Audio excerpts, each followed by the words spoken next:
Welcome to the deep dive. We take the sources you pick and really pull out the key insights, trying to make it engaging but also, quick. Right. And today, it's Why We Want You to Be Rich, the one by Donald Trump and Robert Kiyosaki. Exactly. And this is really for you, the listener, who likes to get the knowledge fast, loves those aha moments, but doesn't want to get bogged down. Mm-hmm.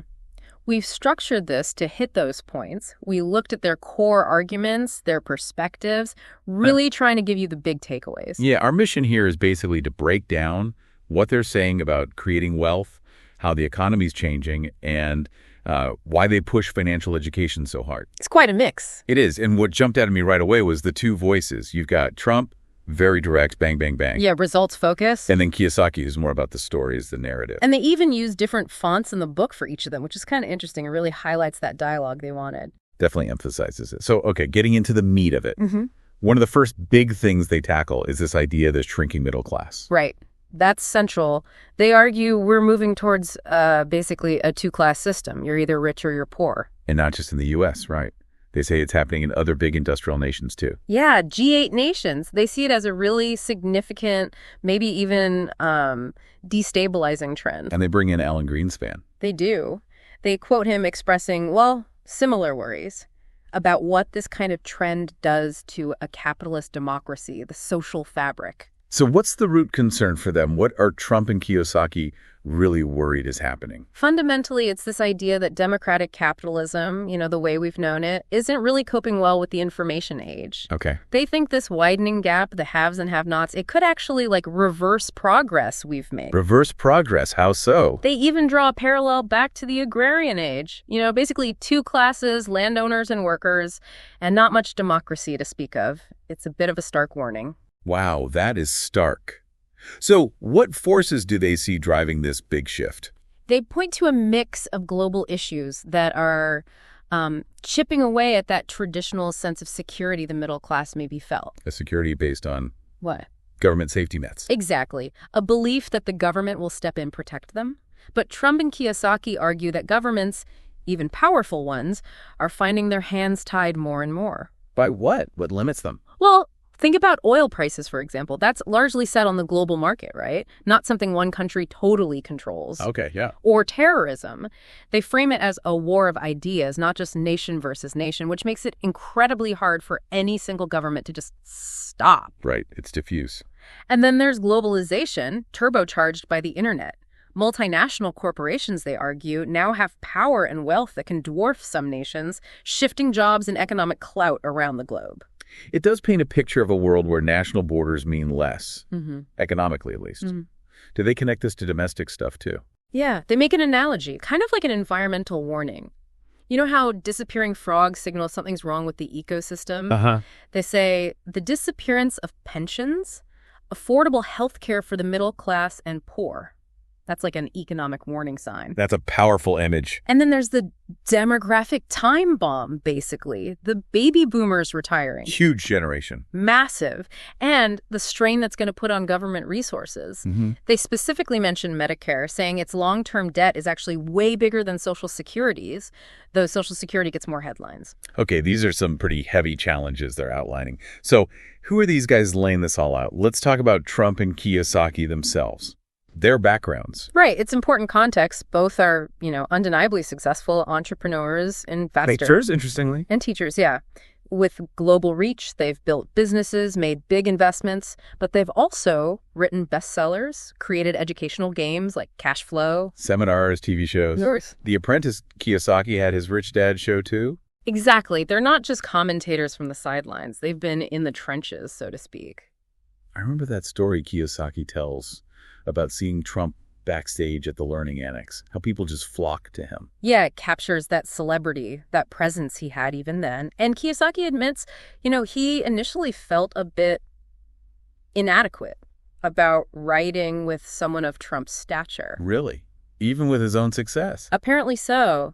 He mentions talking to Bill Zanker, the Learning Annex guy, who kind of reminded him, hey, you've sold millions of books yourself. You've been on the bestseller list forever. A needed pep talk, maybe. Seems like it. And then there was that moment for him standing outside Trump Tower. The reality check moment. Yeah, he describes looking up at this massive building and just realizing the sheer scale of what Trump had achieved. It pushed him to really internalize that think big idea. So even successful people can get pushed to think bigger.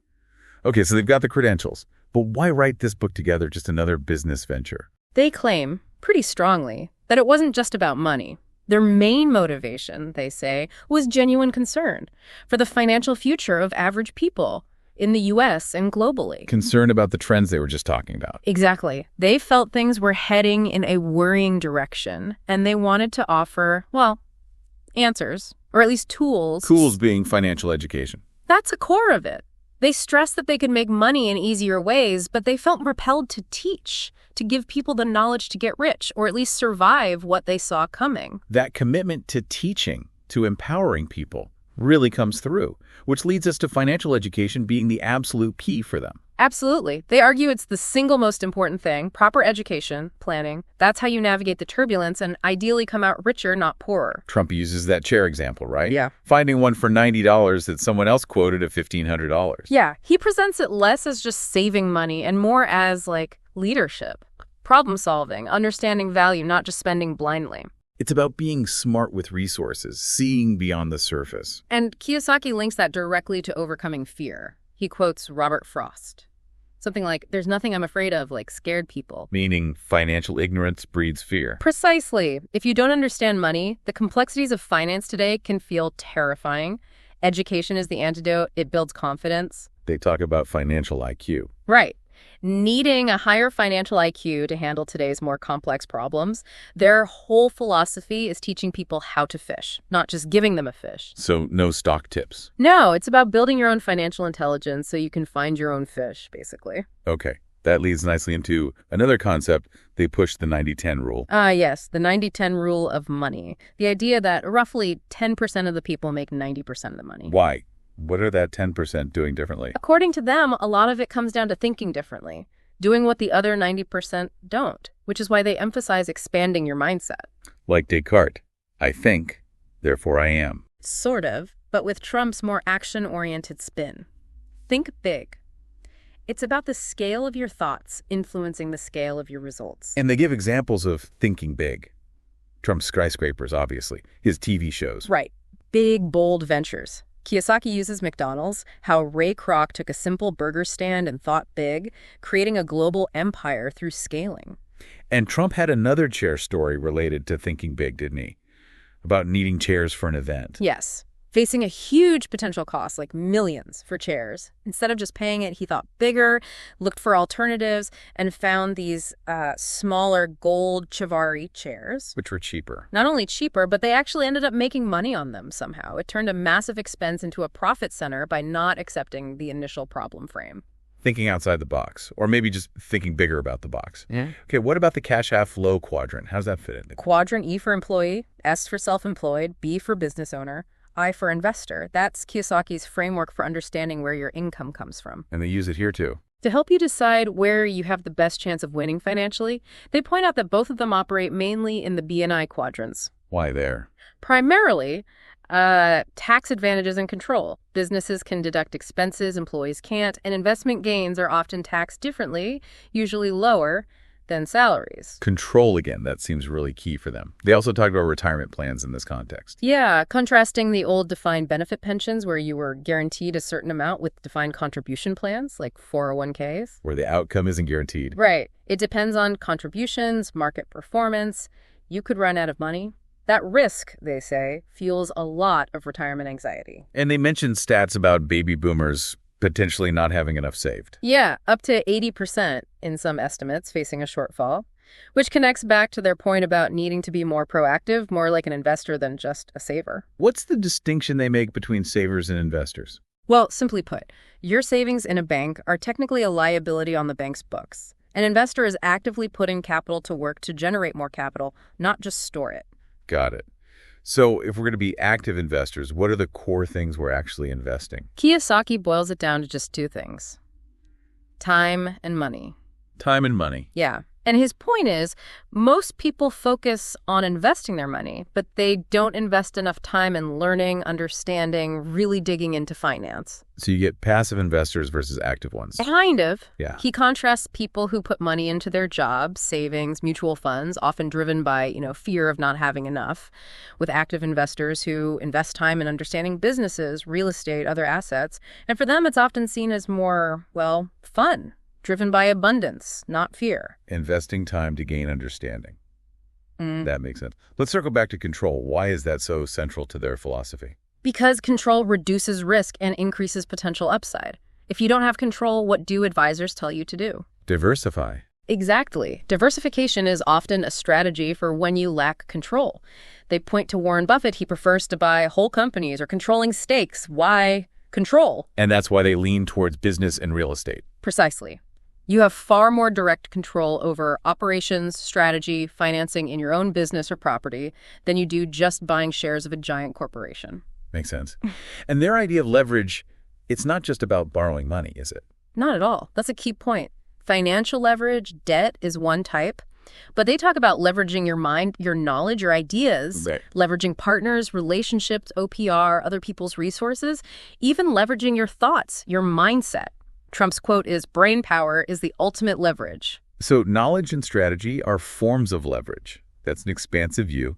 They also talk about creativity being important for wealth. That might seem counterintuitive to some. Maybe, but they argue creative people are often self-starters. They use both sides of their brain, logical and imaginative. This helps them see opportunities others miss, find innovative solutions. They use an example about music majors. Yeah, that music majors are sometimes sought after for medical school because that training develops both analytical and creative thinking. Balanced brain development, essentially. Interesting. So creativity, combined with other things, can actually make getting rich predictable. That sounds bold. Predictable might be strong, but maybe more predictable. When you combine creativity with education, experience, leverage, control, and the ability to scale things up, expandability, your chances improve dramatically. Like Trump's Woolman Rink project. Exactly. He presents that rebuilding it under budget, ahead of schedule, not as a miracle, but as a predictable outcome, given his team's experience and approach.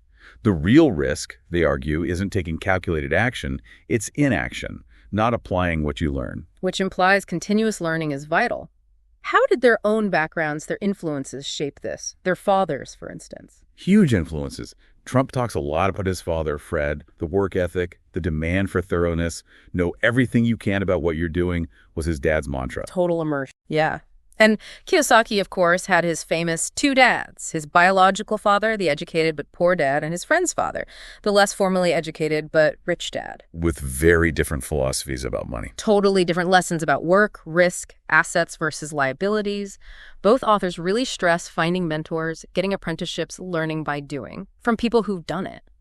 And learning from your own mistakes, too. Absolutely crucial. They say don't hide from mistakes, don't pretend they didn't happen, learn from them. That's how you grow. Sounds like a commitment to lifelong learning. Definitely.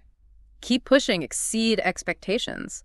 They mentioned Trump studying business stuff in his spare time in college, even when it wasn't assigned. And they quote Lincoln. Oh. I don't think much of a man who is not wiser today than he was yesterday. The idea is you should be learning and applying something new every single day. Constant improvement. Okay, one last major theme. Environment. How does where we are, who we're with, affect things? Massively, they argue. Your environment, home, work, friends, it can either feed your financial genius or starve it. So you need the right soil to grow. Kind of. If you're surrounded by people who are negative or financially complacent, it's hard to break out.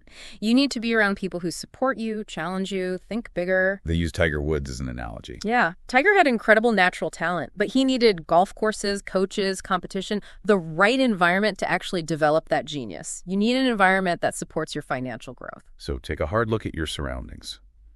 Makes sense. Wow. Okay, we've covered a lot of ground here. If we had to boil it down, what are the absolute key takeaways from this deep dive into why we want you to be rich? I'd say, 1, be aware of the changing economic landscape they described, the pressures on the middle class. 2, financial education isn't optional, it's essential. 3, adopt a think big mindset. 4, understand and use leverage in all its forms, not just money. And 5, commit to continuous learning and adapting. And the core message driving it all. It's right there in the title. They genuinely want you to be rich, and they believe financial education is the way to get there. All right. So as we wrap up, maybe a final thought for you, the listener, to chew on. What does thinking big actually mean in your life right now? What's one small, concrete step you could take, maybe even today, to start expanding your financial knowledge or moving towards a bigger goal? And maybe also reflect on those questions they pose near the end of the book. How does your home environment support your goals? Your work environment? How prepared do you feel for the future they describe? Some good food for thought.